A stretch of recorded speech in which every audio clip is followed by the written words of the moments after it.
Je me réjouis de la possibilité que vous m'offrez de rendre compte, au-delà de la commission, de rendre compte à la population des travaux de la 4e commission.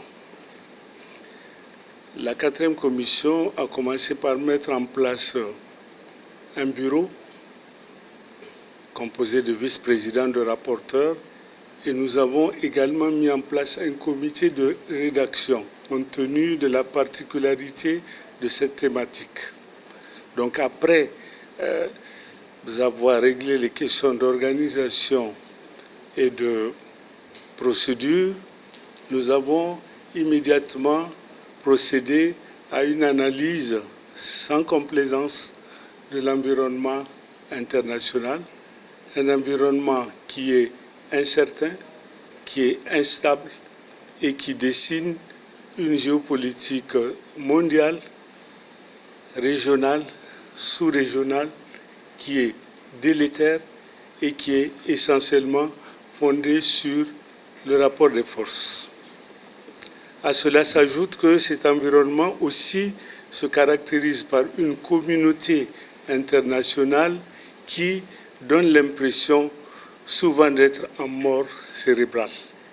Donc, nous avons examiné sur le plan continental la situation au niveau du continent africain pour bien situer le contexte dans lequel le Niger se trouve. Nous avons également examiné la situation au niveau de l'Afrique de l'Ouest et nous sommes arrivés au Sahel. Et comme vous le savez, le Sahel qui est l'épicentre de la crise sécuritaire, l'épicentre des 2 grandes formes de terrorisme qui se déploient dans cette région. Donc nous avons tiré les conclusions sur la lecture, la fenêtre de lecture qui nous paraît pouvoir être la meilleure en termes de recommandations. Et cette lecture, c'est celle qui intègre de nouveaux paradigmes dans la lecture des événements internationaux. Comme vous le savez, les anciens paradigmes Est-Ouest, Nord-Sud ne sont plus opératifs. Donc il faudrait avoir une autre lecture et il faudrait que nos concitoyens aient une lecture moins sentimentale de l'environnement international et comprendre que c'est un environnement international qui est fait de batailles sur le plan économique, sur le plan politique, etc. Donc après cela, nous avons entamé la discussion sur les 3 grandes sous-thématiques qui nous ont été assignées par la note de cadrage de la Commission.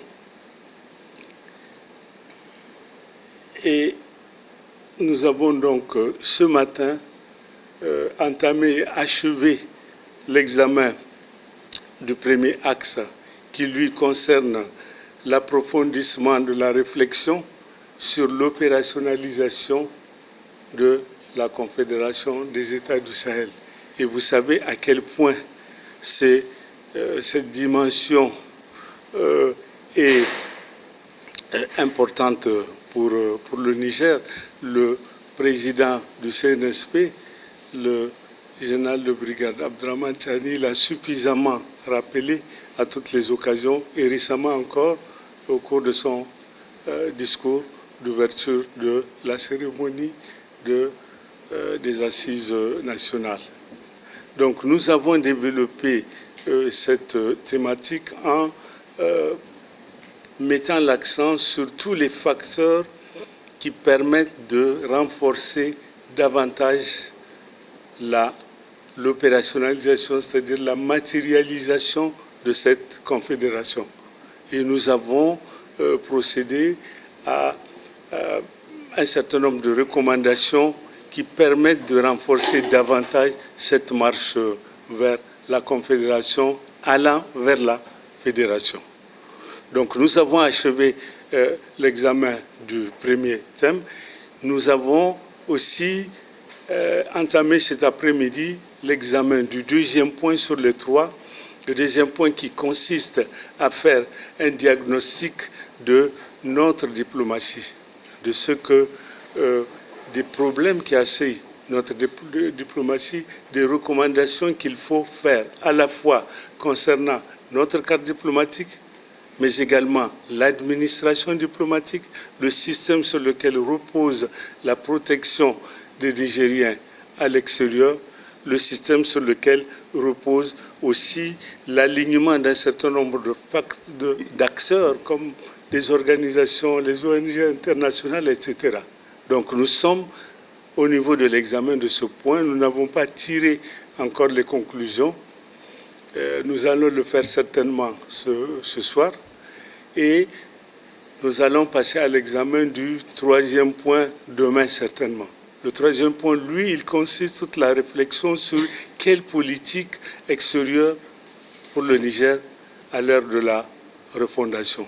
Comment il faut reconcevoir. Et comme vous le savez, il n'y a pas aujourd'hui, il n'y a aucun document qui guide la politique extérieure du Niger. Donc nous naviguons à vue, ça fait un très bon bout de temps. Donc il est certainement temps qu'on puisse voir, on puisse élaborer un document qui puisse guider cette politique extérieure. Et ce document doit reposer naturellement aujourd'hui sur les principes qui fondent cette refondation, si je peux me permettre cette expression, et une politique extérieure résolument tournée vers la souveraineté du pays.